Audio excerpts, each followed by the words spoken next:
Hey, what's good, everybody? Welcome to a brand spanking new episode of the Bacchanal Podcast, the fusion of hip-hop, video games, comics, movies, and nerd culture all rolled up into one spectacular show. Join me, K to the C from the T.O, and Akil in the beautiful North Carolina each week as we discuss nerd culture while adding our Trinidadian spin on things, you know? It's Blerd news like you never heard before. Akil, we got a guest on the show, a very special guest. We got Q from Geeks and Gadgetry. Hey, how y'all doing? What's up? How you feeling? I'm glad to be here. Nice.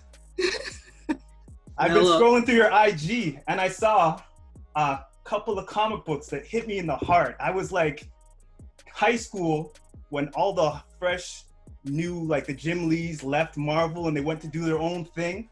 And they went and did Image Comics, and I saw you had a bunch. I was like, "Oh God, bless your heart!" Like I never know. you had some so classics. Crazy? Yeah, so like when the big boom of Marvel and DC movies hit, I'm like, yeah, that was on the outskirts of what I was into. I was like, where are the Image movies? Where I don't know why they won't capitalize on that because I'm done with the Marvel universe. Watch when Spawn pops off properly, then they'll bring Max in. Because remember the Max cartoon? That was some trippy shit back in the day. I don't know if you guys remember that. Yes. Had MTV Max, was Wildcats doing where they're just, it. Raw with Wildcat. Like they had a lot of great comics. They had a lot of weird ones too, but they had some amazing stuff. That The Mask is an Image comic too. Okay, Jim Carrey Mask, yep. It's actually dope, like a dark, gritty story. And then Jim Carrey is like, nah, I'm going to do my own thing with that. Okay. Let me bring my mic closer. Q, tell people what you do on your page and your podcast and topics that you talk about. Oh, okay. So basically, back in 2014, I was working in radio, and I always enjoyed comic books, anime, manga, all that stuff. So when I was looking around on Instagram, I really didn't see a lot of content creators that looked like me, meaning Black women. Yep. So maybe I didn't do the deep dive, but at that point, I was like, all I see is white boys. Black dudes. That's pretty much it. So I was like, well, let me throw my hat in the ring. So I just started posting content that I liked and some untapped content that I don't think, like you were saying, Image, that a lot of people didn't know about. Yeah. Because a lot of people, when I would post something from like say Wildcats or something like that, or Zealot, they were like, what is that? I'm like, oh, poor baby. So, and then I would get pissed off, of course. But I just wanted to put that out there. Like, don't forget these great comic books and artists. Mm-hmm. So I kept doing that. Then I branched off and tried to start my podcast. I want to say 2015 or 16. And that was hard doing it by myself. And I was like, oh, this is a lot of freaking research. And talking by myself feels like I'm on the air for days. Mm-hmm. So I cut that, got really content heavy. And then I'm here today, back with the podcast, back sharing whatever I think is cool. Forget everybody else's ideals on cool. Exactly. That's pretty dope. Our journey's pretty similar. We've been at it for about 2 years. Yeah. Me and Casey both used to watch Double Toasted in the Spill. And we would watch guys like Blerd Vision, and we're like, okay, we could do that because we saw Black content creators who did comics and stuff like that. But I felt like a lot of them were afraid to touch on certain issues like race and religion, and we're not afraid to go to those boundaries on our podcast. We've had episodes on religion, we had episodes on race, we talked about Black Lives Matter, etc. So we want to be more than just comics and movies and video games. We want to just give you a whole sphere of different things that we're into. Yeah, like we want to bring people to the barbershop and talk about comics, like that vibe, you know what I mean? Like that raw and uncut like style. Like some of them aren't as edgy or as real as we are, as honest. So like we just try to bring that real personality to it, that real honest, not that, hi guys, welcome to my, we don't do that. We don't talk, we collect, we love this stuff, and there's a lot of people we know who are like that too, who didn't talk about that in the 90s, who love this shit too, you know what I mean? So we bring in that vibe too. We're trying to get the closet hood dude who loves, like he's a closet nerd, and we're trying to get them out that closet to be the nerds. Tons of them, because that's why I say I think Black people have an affinity to Dragon Ball Z. Like everybody saw Dragon Ball Z. Oh Lord, yeah. but nobody wants to talk about it. Like, you're like, the hard dudes don't want to talk about it. Like Killmonger's costume is Vegeta's costume because Michael B. Jordan's a big Dragon Ball Z fan. Yeah. And some don't want to talk about Sailor Moon either. But no. They watched it. Tuxedo Mask. Because it was limited. Yeah, people don't understand. It slowly migrated. So that was what we had. Dragon Ball Z, Sailor Moon. Road Warriors.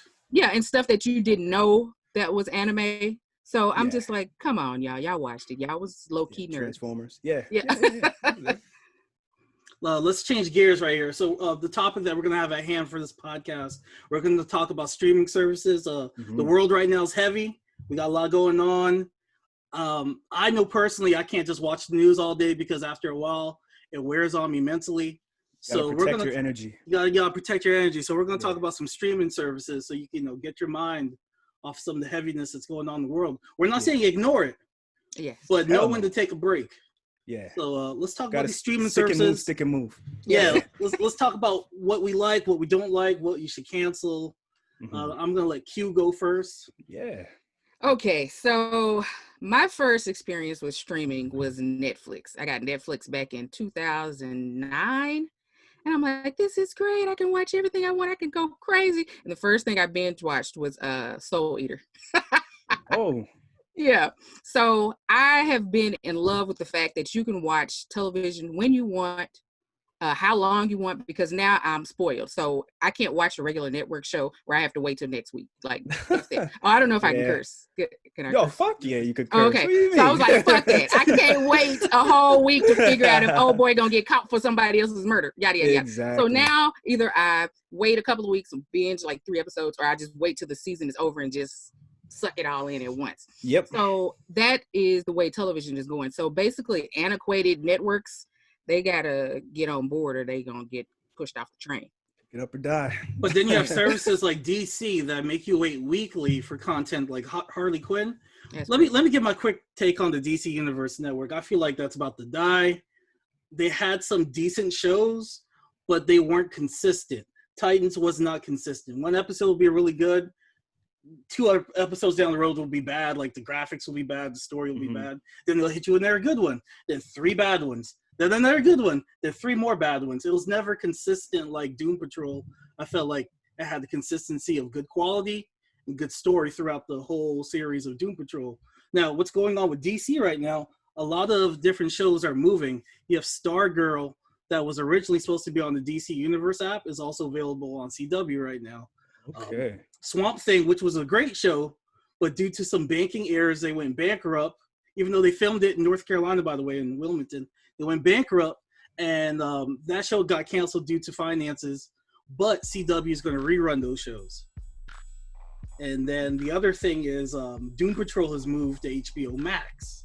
Yeah.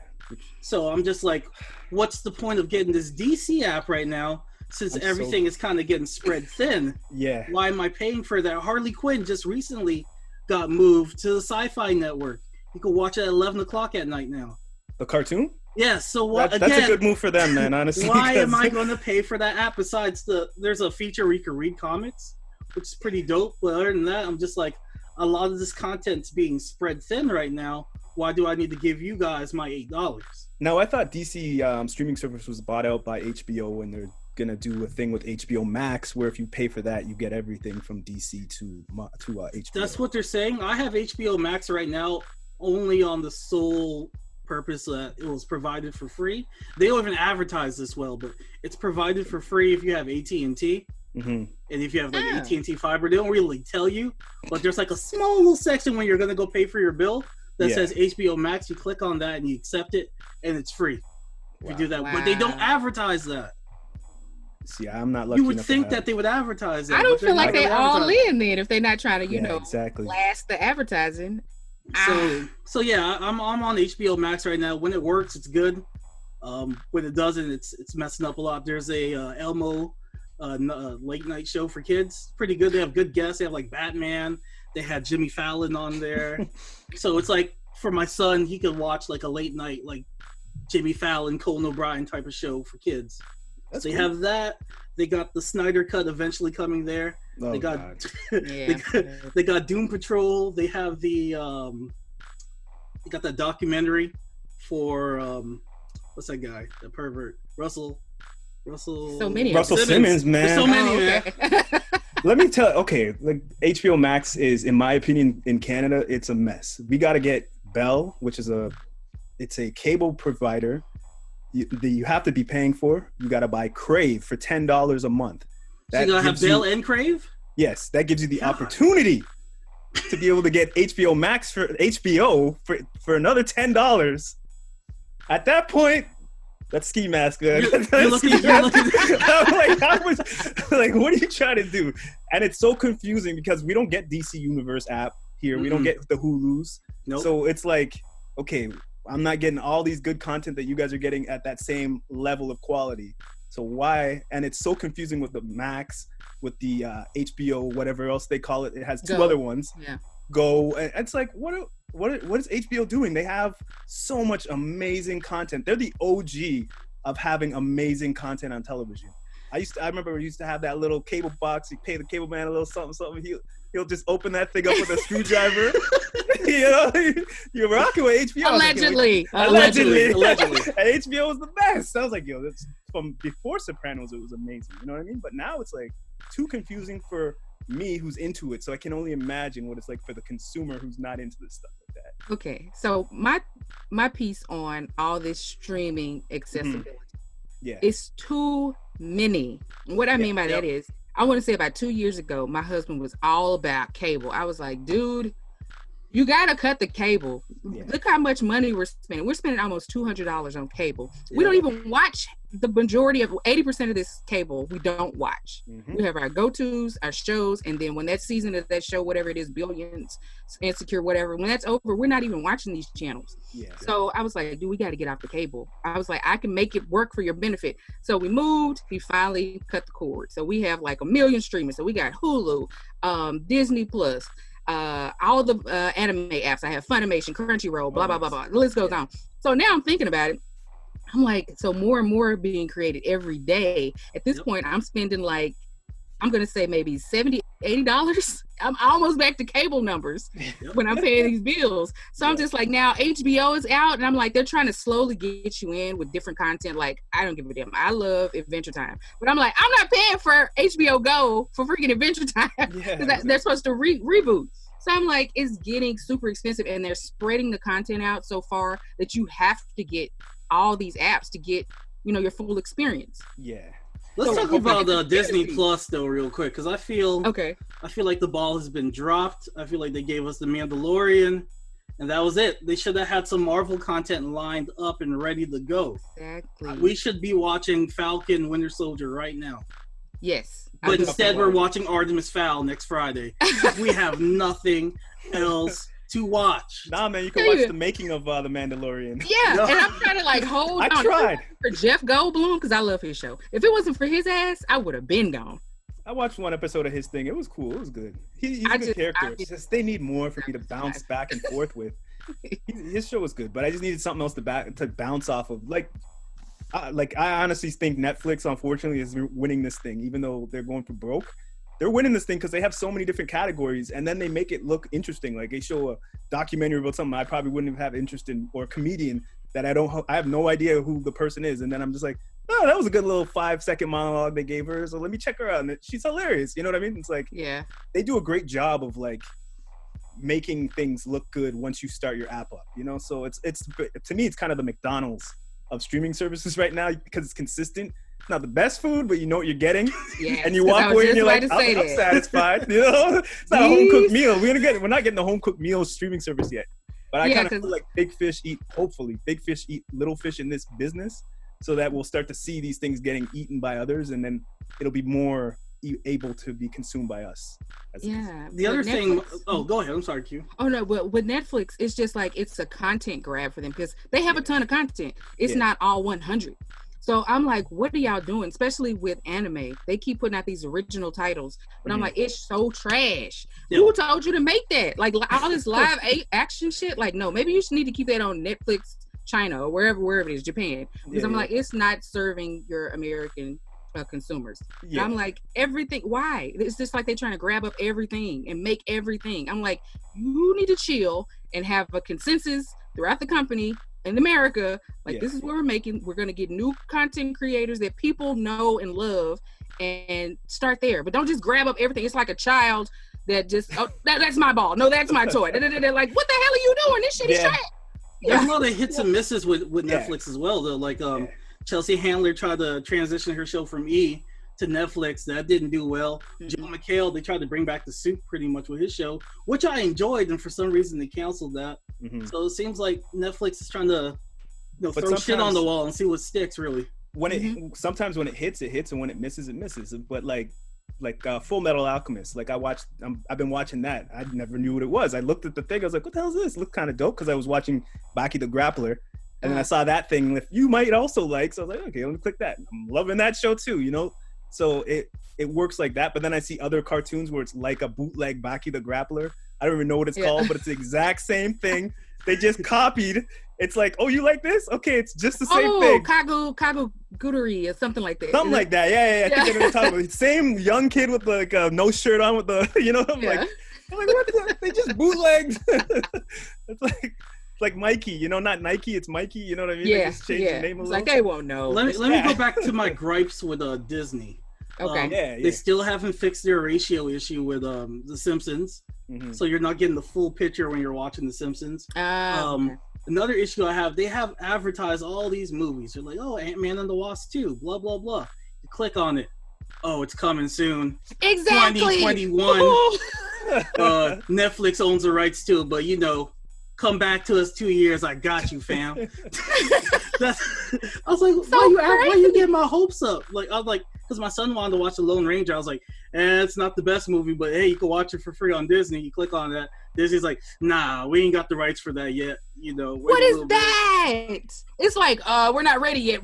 We already told the people this is when we're, we're gonna be having our streaming service going. You put the wrong TBA date out because all your shit should be available. Exactly. I've been clicking on mad stuff. Not available yet. Not available. Okay. The most They're like, you can watch the trailer though. What? It's all shit already. The most heartbreaking thing with Disney Plus for me is when I'm watching a movie and I fast forward it a little bit and the audio doesn't keep up with the video. And it's still having those same weird software issues that it was having from day one. Like they haven't worked on it to a degree. And they haven't got the algorithms right. Like, oh, if you like this, you might like this, to keep the flow going, to keep you watching.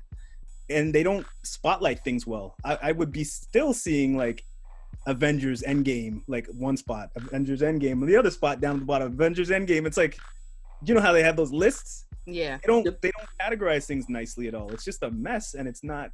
It's then they have advertised like Infinity War. You click on that.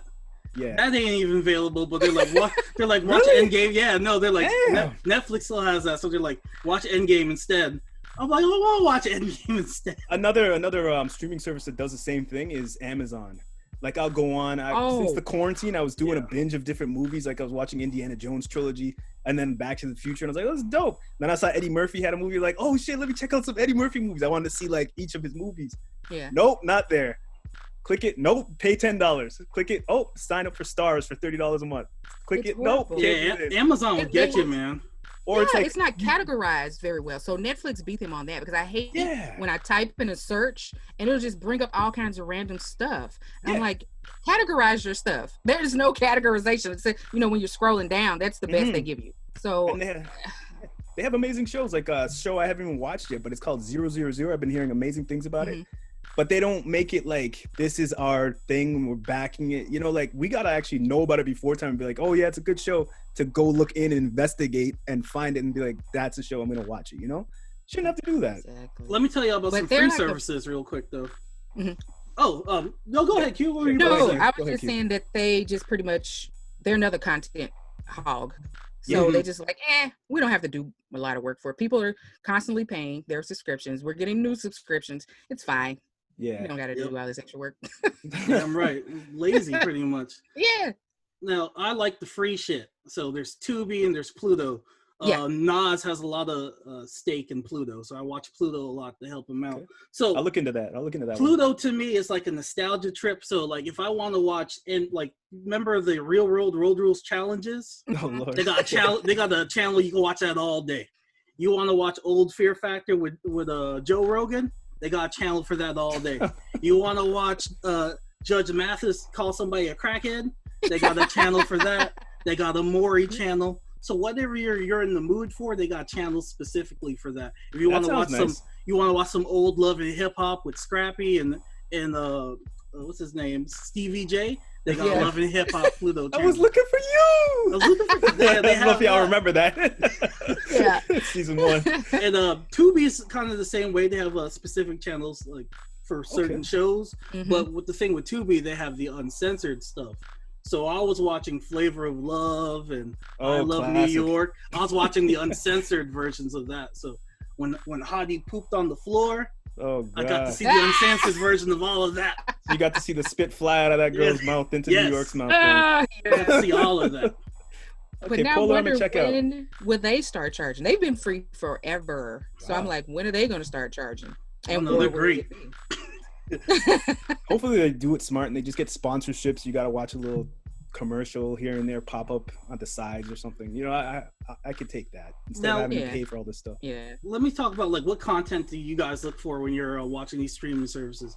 I watch a lot of documentaries. Like recently, I watched the Russell Simmons, and then I watched not Weinstein. I watched the Weinstein. Jeffrey Epstein. And then Epstein. I watched the Epstein. Yeah.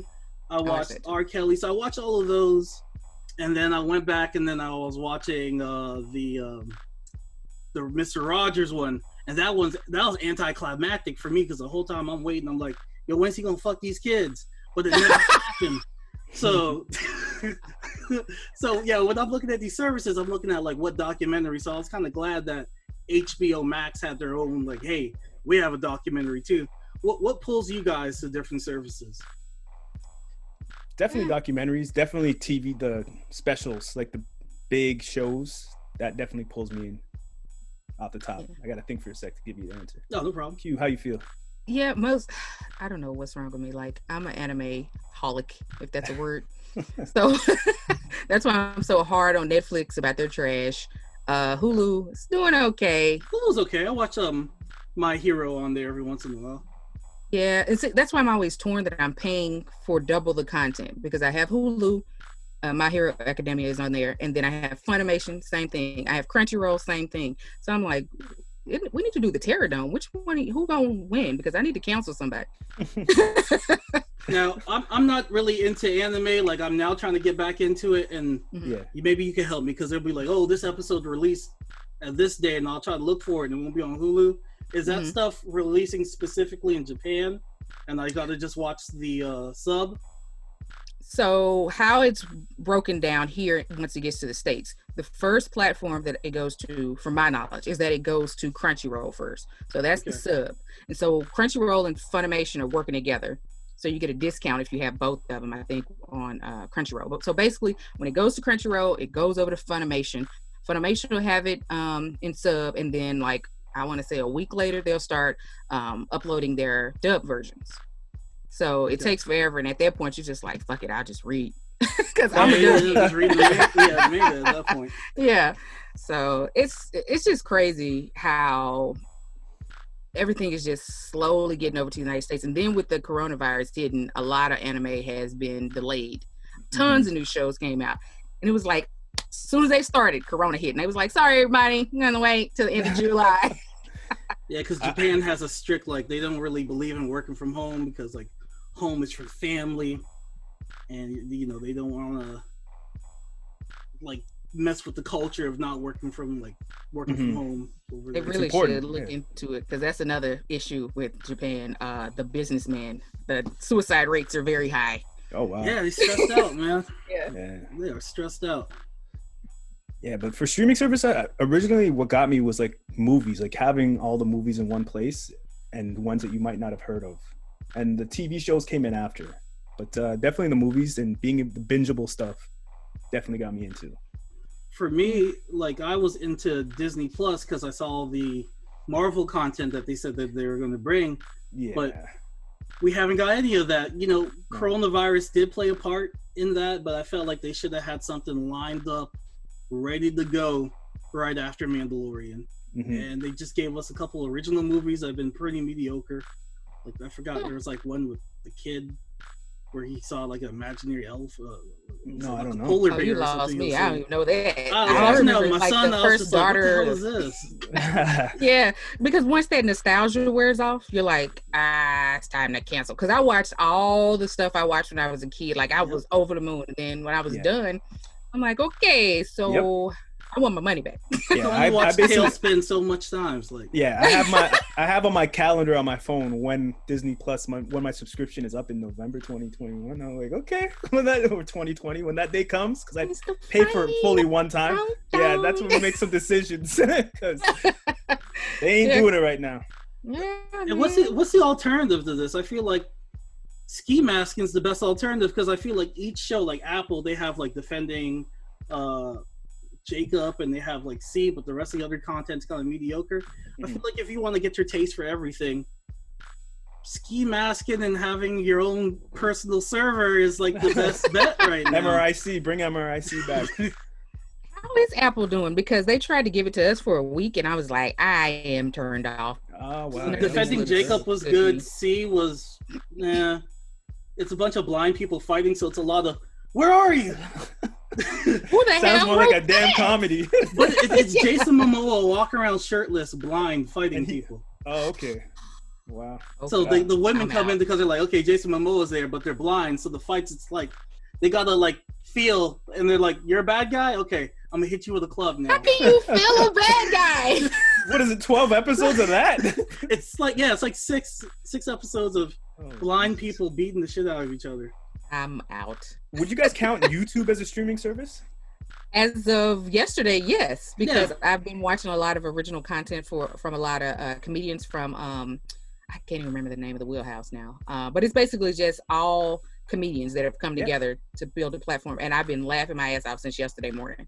I think at the end of the day, YouTube's going to be the one to win this whole thing, because they don't have to put any money into investing into product. People put it on there for free.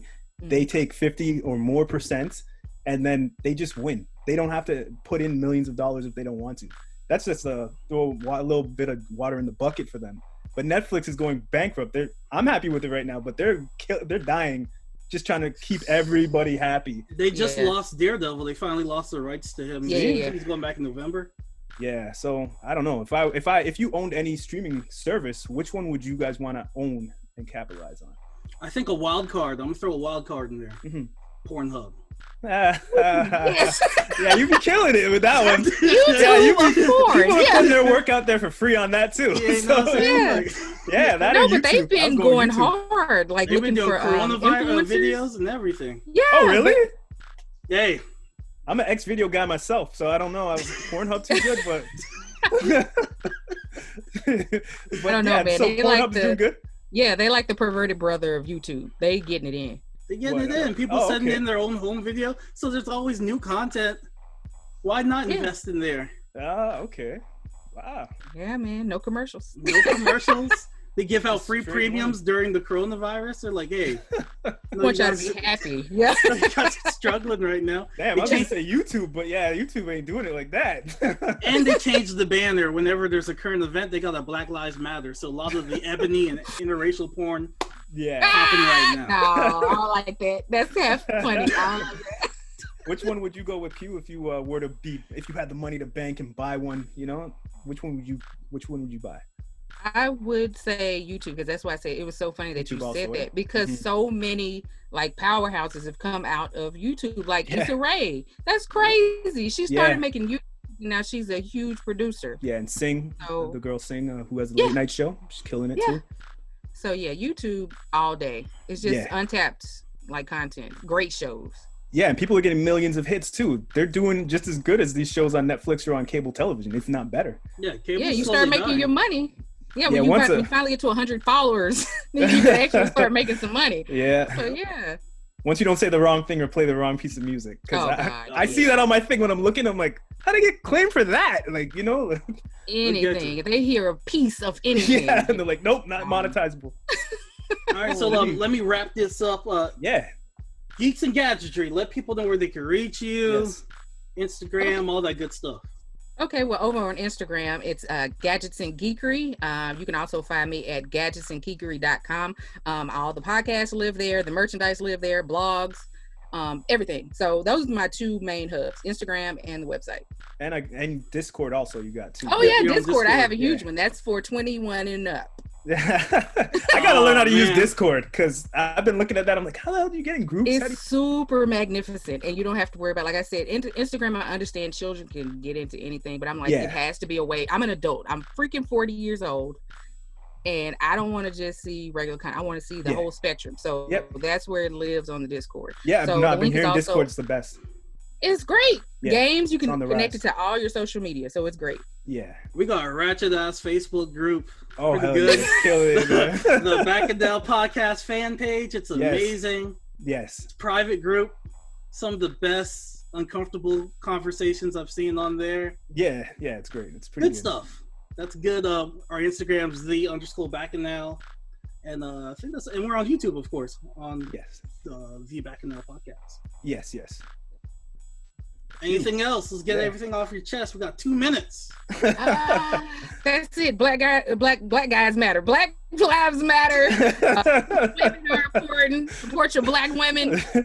When you said that, I got a flash in my head of that white girl holding the big dildo up. I don't know if you saw that picture. I just saw that flash. I was like, oh God, go home, Becky. Becky is wilding out here, man. Yes, be safe. Yo, we got curfew where I'm at. They're trying to protect this Confederate statue. And like nobody's going outside there, but there's like all these National Guard are like, you ain't gonna take my damn statue. Like you gotta get home at 8 o'clock now, so I can't even hit these streets no more, man. Yeah, they just released it here in Dallas, so we're not under curfew anymore. And I wanted ice cream last night too. Get Ben and Jerry's. Get Ben and Jerry's. Support Ben and Jerry's, man. Exactly. Ben and Jerry's are nothing.